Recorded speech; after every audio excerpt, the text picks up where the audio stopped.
വിടാൻ. അവൾ അവൻ്റെ കൈകളെ അവളുടെ വയറ്റിൽ നിന്നും മാറ്റാൻ ശ്രമിച്ചുകൊണ്ട് പറഞ്ഞു. എൻ്റെ കുഞ്ഞ് ഭയങ്കര ദേഷ്യത്തിലാണല്ലോ. അവൻ അവളുടെ പിൻകഴുത്തിൽ ചുംബിച്ചുകൊണ്ട് പറഞ്ഞു.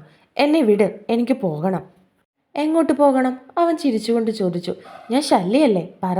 എന്നെ വേണ്ടല്ലോ, അതല്ലേ ഞാൻ ശല്യാണെന്ന് പറഞ്ഞത്. ഞാൻ എങ്ങോട്ടേലും പൊയ്ക്കോളാം, എന്നെ വിട്. അവൾ അവൻ്റെ നേരെ തിരിഞ്ഞു കിടന്നുകൊണ്ട് അവൻ്റെ നെഞ്ചിൽ കൈവച്ച് തള്ളി മാറ്റിക്കൊണ്ട് പറഞ്ഞു. നിനക്ക് ഇനി എൻ്റെ അടുത്തു നിന്നും ഒരു മോചനം ഉണ്ടാകില്ല ആമി. നീ ജീവിക്കുന്നുണ്ടെങ്കിലും മരിക്കുന്നുണ്ടെങ്കിലും അത് ഈ ജോഷിയോടൊപ്പമായിരിക്കും. വേണ്ട, എനിക്ക് ആരും വേണ്ട. ഞാൻ ഒറ്റയ്ക്ക് ജീവിച്ചോളാം. അല്ലെങ്കിലും എനിക്ക് വേണ്ടി ചോദിക്കാനും പറയാനും ആരും ഇല്ലല്ലോ. അവൾ കണ്ണുകൾ നിറച്ചുകൊണ്ട് പറഞ്ഞു. ആരെങ്കിലും വേണോ ചോദിക്കാനും പറയാനും? ഞാൻ റെഡിയാ. ഇനിയിപ്പോൾ ശ്രമിച്ചാലും കുഴപ്പമില്ല.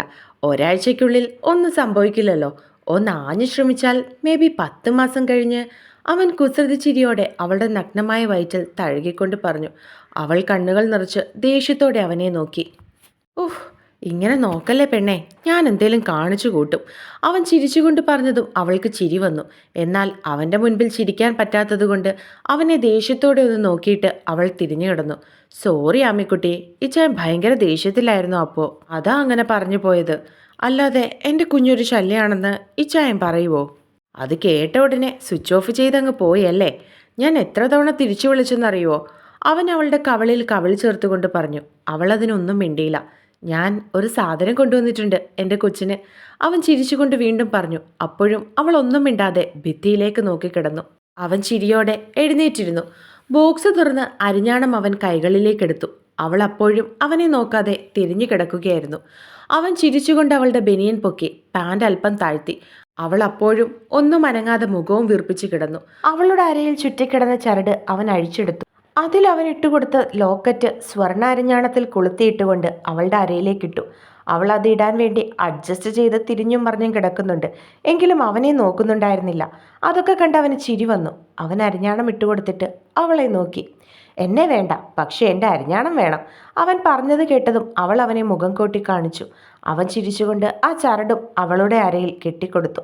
ഇപ്പോഴാ എൻ്റെ കുഞ്ഞിൻ്റെ വയറ് ഒന്നും കൂടി സുന്ദരമായത്, അവൻ ചിരിയോടെ പറഞ്ഞു.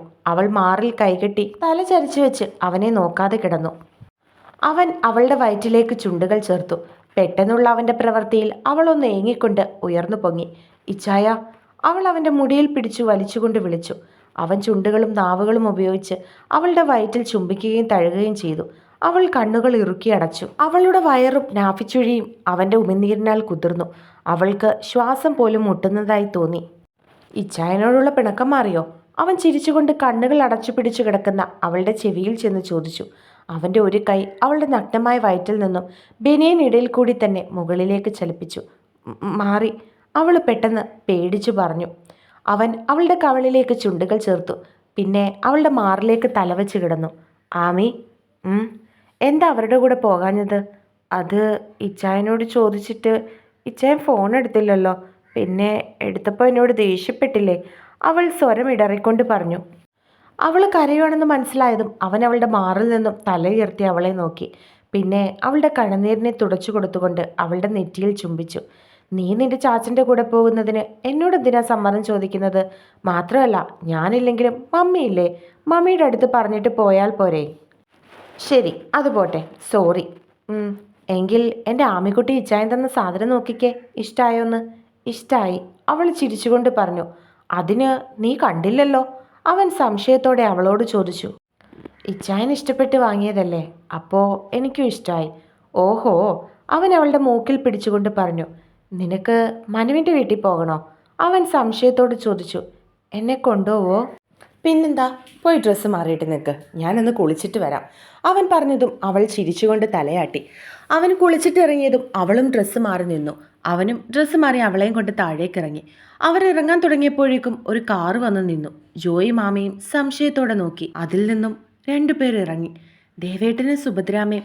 ആമി പറഞ്ഞുകൊണ്ട് അവരുടെ അടുത്തേക്ക് ഓടിച്ചെന്നു. ദേവേട്ട, അവളെ വിളിച്ചുകൊണ്ട് അവൻ്റെ അടുത്തേക്ക് ചെന്നു. മേക്കുട്ടി, എന്തുകൊണ്ട് വിശേഷം?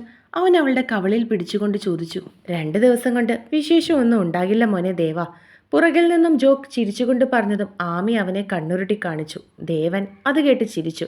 2 പേരും ഞങ്ങൾക്ക് എന്നാ ഒരു സന്തോഷമുള്ള വിശേഷം തരുന്നത്? സുഭദ്ര ചിരിയോടെ അവരോട് ചോദിച്ചു. ഞങ്ങൾ മാക്സിമം ശ്രമിക്കാം, അല്ലേടി ആമി? ജോ ചിരിയോടെ ചോദിച്ചു. അവൾ ജോയെ കണ്ണുരുട്ടി കാണിച്ചുകൊണ്ട് സുഭദ്രയുടെ അടുത്തേക്ക് ഓടിച്ചെന്നു. സുഭദ്രാമേ, അവൾ അവരെ കെട്ടിപ്പിടിച്ചുകൊണ്ട് വിളിച്ചു. ആമിമോളെ. അവരും അവളെ ചേർത്ത് പിടിച്ച് ചുംബിച്ചു. അപ്പോഴേക്കും ലിസയും അകത്തുനിന്നും വന്നു. ജോ അവരെ പരിചയപ്പെടുത്തി കൊടുത്തു. എന്നിട്ട് അവരെ അവിടെ നിർത്തിയേക്കാണോ ജോ? അകത്തേക്ക് വിളിക്ക്. വാ ചേച്ചി. ലിസ സുഭദ്രയെ വിളിച്ചുകൊണ്ട് അകത്തേക്ക് കയറിയതും ജോ ദേവനെയും അകത്തേക്ക് വിളിച്ചു. നിങ്ങൾ എവിടെയെങ്കിലും പോകാൻ ഇറങ്ങിയതാണോ? ദേവൻ അവർ ഒരുങ്ങി നിൽക്കുന്നത് കണ്ട് ചോദിച്ചു. ഞങ്ങൾ മനുവിൻ്റെ വീട്ടിലേക്ക് പോകാൻ തുടങ്ങുകയായിരുന്നു. പിള്ളേരെല്ലാം അങ്ങോട്ട് പോയി. അപ്പോൾ ഞങ്ങളും പോകാൻ തുടങ്ങുകയായിരുന്നു. ജോ മറുപടി പറഞ്ഞു. അതെയോ, എങ്കിൽ വാ, നമുക്ക് അങ്ങോട്ട് പോകാം. മനുവിൻ്റെ വീടും പപ്പയും മമ്മിയൊക്കെ കാണാലോ. ദേവൻ ചിരിച്ചുകൊണ്ട് അവരോട് പറഞ്ഞു. ചാച്ചൻ്റെ വീട് കാണാനാണോ അതോ ആരെങ്കിലും അവിടെ ഉണ്ടെന്നറിഞ്ഞിട്ടാണോ ദേവേട്ട അങ്ങോട്ട് പോകുന്നത്? ആമി ചിരിച്ചുകൊണ്ട് അവളെ കളിയാക്കി. വേറെ ആര്? ജോ സംശയത്തോടെ അവളോട് ചോദിച്ചു. ഈ പെണ്ണിന് വട്ടാണ് ജോ. ദേവൻ അവളുടെ ചെവിയിൽ ചെറുതായി കിഴുക്കിക്കൊണ്ട് പറഞ്ഞു. അത് കേട്ട് ആമി ചിരിച്ചു. എങ്കിൽ നമുക്ക് പോയാലോ?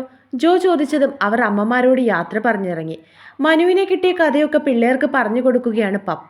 പിള്ളേർ 3 പേരും എന്തോ വലിയ കഥ കേൾക്കുന്നത് പോലെ അതിൽ ലയിച്ചിരിക്കുകയാണ്. അപ്പോഴാണ് മുറ്റത്തൊരു കാറ് വന്ന് നിന്നത്. ജോയാണല്ലോ. കാറ് കണ്ടതും മനു പറഞ്ഞു. മനുവും പിള്ളേരും പുറത്തേക്കിറങ്ങി. കാറിൻ്റെ ബാക്കിൽ നിന്നും ആമിയും ഇറങ്ങി. ഇവളെന്താ ബാക്കിലിരുന്നേ? പിണക്കം മാറിയില്ലേ രണ്ടുപേരുടെയും? ചിന്നു സംശയത്തോടെ പറഞ്ഞു. ഡ്രൈവർ സീറ്റിൽ നിന്നും ജോയും ഇറങ്ങി. കോ ഡ്രൈവർ സീറ്റിൽ നിന്നും ഇറങ്ങുന്ന ആളിനെ കണ്ടതും അനുവിൻ്റെ കണ്ണുകൾ വിടർന്നു. അയ്യോ ദേടി, എൻ്റെ ദേവേട്ടൻ! അനു ചിന്നുവിൻ്റെ കയ്യിൽ പിടിച്ചുകൊണ്ട് പറഞ്ഞു. അവൻ കാറിൽ നിന്നും ഇറങ്ങി ഡോർ അടച്ചതും എന്തോ അവൻ്റെ നെഞ്ചിലേക്ക് വന്ന് ഇടിച്ചു നിന്നതും ഒന്നിച്ചായിരുന്നു. ദേവൻ പെട്ടെന്ന് വേച്ചു വീഴാൻ പോയതും അവൻ ബാലൻസ് ചെയ്ത് നിന്നു. നെഞ്ചിൽ തട്ടി നിന്ന സാധനത്തിനെ കണ്ടതും അവൻ എല്ലാവരെയും നോക്കി വളിച്ച് ചിരിച്ചു കാണിച്ചു. പെൺപിള്ളേരുടെ മുഖത്ത് ചിരിയായിരുന്നുവെങ്കിൽ രണ്ടുപേരുടെ കണ്ണുകൾ ഇപ്പോൾ തള്ളി വരുമെന്നുള്ള രീതിക്കായിരുന്നു.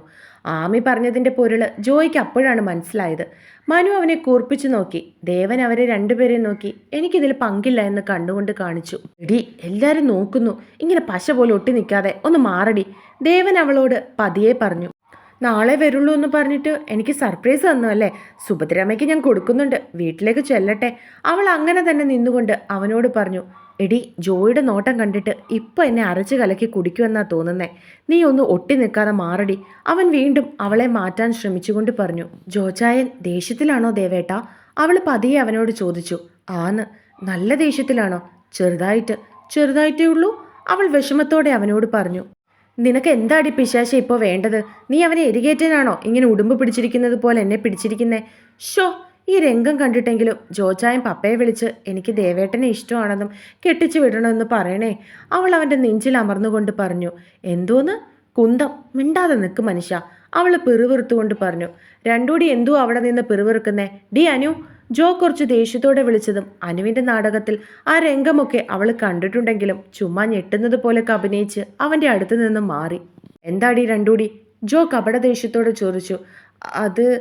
അത് പിന്നെ ജോച്ചായ, അതുണ്ടല്ലോ, എനിക്കുണ്ടല്ലോ. പിന്നെ നിന്ന് വിൽക്കാതെ കാര്യം പറയടി. മനുവും ദേഷ്യത്തോടെ പറഞ്ഞു. അതെ, എനിക്കിങ്ങനെ ഭയങ്കര ഇഷ്ടമാണ്. അത് ഇങ്ങേർക്കും അറിയാം. പക്ഷേ ഈ കാലിന് എന്നെ ഇഷ്ടപ്പെടുന്നില്ല ചേട്ടാ. അവൾ ദേവനെ ചൂണ്ടിക്കാണിച്ച് ജോയോടും മനുവിനോടും ചുണ്ടുകൾ പിളർത്തി പറഞ്ഞു. ദേവനാണെങ്കിൽ ഇവൾ എന്തുവായി കാണിക്കുന്നത് എന്നുള്ള രീതിയിൽ അവളെ തന്നെ നോക്കി. ഞങ്ങളുടെ കൊച്ചിന് എന്താണോ മനുഷ്യ കുഴപ്പം? നിങ്ങൾക്ക് എന്താ ഇവളെ ഇഷ്ടപ്പെട്ട? ഒന്നുമില്ലെങ്കിലും ഒരു ഉളുപ്പും ഇല്ലാതെ ഇവൾ പുറകെ നടക്കുന്നില്ലേ? മനു വലിയ കാര്യത്തിൽ അവനോട് പറഞ്ഞു. പിന്നെ 2 ദിവസം പുറകെ നടന്നു, അതിനാണ്. ദേവൻ അനുവിനെ നോക്കി ഒന്ന് പുച്ഛിച്ചുകൊണ്ട് പറഞ്ഞു. അവൾ അവനെ മുഖം കൊട്ടി കാണിച്ചു. എന്തോ? എങ്ങനെ? ഞാൻ കേട്ടില്ല. മനുവേട്ടൻ ഒന്നുകൂടി ഒന്ന് പറയത്. ചിന്നു അവൻ്റെ അടുത്തേക്ക് ചെന്നുകൊണ്ട് ചോദിച്ചു. അത് പിന്നെ ചിന്നൂട്ടാ, എനിക്ക് നിന്റെ വിഷമം അറിയാലോ, അതുകൊണ്ടാ ഞാൻ. അവൻ അവളെ നോക്കി ഇളിച്ചു കാണിച്ചു. മേലാൽ ഈ കാര്യത്തിൽ അഭിപ്രായം പറയരുത്, കേട്ടല്ലോ? ചിന്നു പറഞ്ഞതും അവൻ അനുസരണയോടെ തലയാട്ടി. സാറിനെ വിളിച്ച് പറയട്ടെ? ജോ അനുവിനെ നോക്കി ചോദിച്ചു. ആ, പെട്ടെന്ന് പറയേ. അവൾ കണ്ണുകൾ വിടർത്തി എന്തോ നേടിയതുപോലെ പറഞ്ഞു. ഞാൻ എന്താടി ബ്രോക്കറോ? ജോ കപട ദേഷ്യത്തോട് ചോദിച്ചു. അയ്യോ ചേട്ടായി, ഇതിൻ്റെ കഥയിലില്ല. ഈ ഡയലോഗല്ല, മറ്റേത് പറ. ഞാൻ സാറിനോട് സംസാരിക്കാൻ നിങ്ങളുടെ കാര്യമെന്ന്. അവൾ എന്തോ വലിയ കാര്യം പറയുന്നത് പോലെ പറഞ്ഞതും എല്ലാവരും ഇവളിത് എന്തിൻ്റെ കുഞ്ഞ എന്നുള്ള രീതിയിൽ അവളെ നോക്കി. പിന്നെ അവളെ നോക്കി ചിരിച്ചു. ഇതെന്താ എല്ലാവരും ചിരിക്കുന്നേ? സത്യമായിട്ട് ഞാൻ അതല്ല പ്രതീക്ഷിച്ചത്. അവൾ വളരെ നിഷ്കുവായി പറഞ്ഞു. അത് കേട്ട് ജോ അവളുടെ നെറുകയിൽ നിന്ന് തലോടിക്കൊണ്ട് ദേവനെ നോക്കി.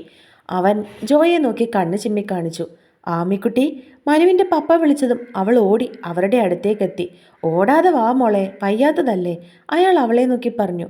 എനിക്ക് കുഴപ്പമൊന്നുമില്ല പപ്പേ, അത് ഇച്ചായനുമായിട്ട് വഴക്കുണ്ടാക്കിയത് കൊണ്ട് വരാഞ്ഞതാ, അവൾ ചിരിച്ചുകൊണ്ട് പറഞ്ഞു. അത് കേട്ടതും മനു ജോയെ കൂർപ്പിച്ചു നോക്കി. അവൻ നല്ലോണം ചിരിച്ചു കാണിച്ചു. മമ്മി, അവൾ മനുവിൻ്റെ മമ്മിയെ വിളിച്ചുകൊണ്ട് അടുത്തേക്ക് ചെന്നു. അവരെന്തൊക്കെയോ അങ്ങോട്ടും ഇങ്ങോട്ടും ആംഗ്യഭാഷയിൽ സംസാരിച്ചു. എല്ലാവരും അത് തന്നെ നോക്കി നിന്നു. എടി ചിന്നു, നീ ആമയുടെ അടുത്ത് ട്യൂഷന് പോകുന്നത് നല്ലതായിരിക്കും, അവൾ നന്നായിട്ട് ആ ഭാഷ സംസാരിക്കുന്നുണ്ട്, അനു ചിന്നുവിനെ നോക്കി പറഞ്ഞു.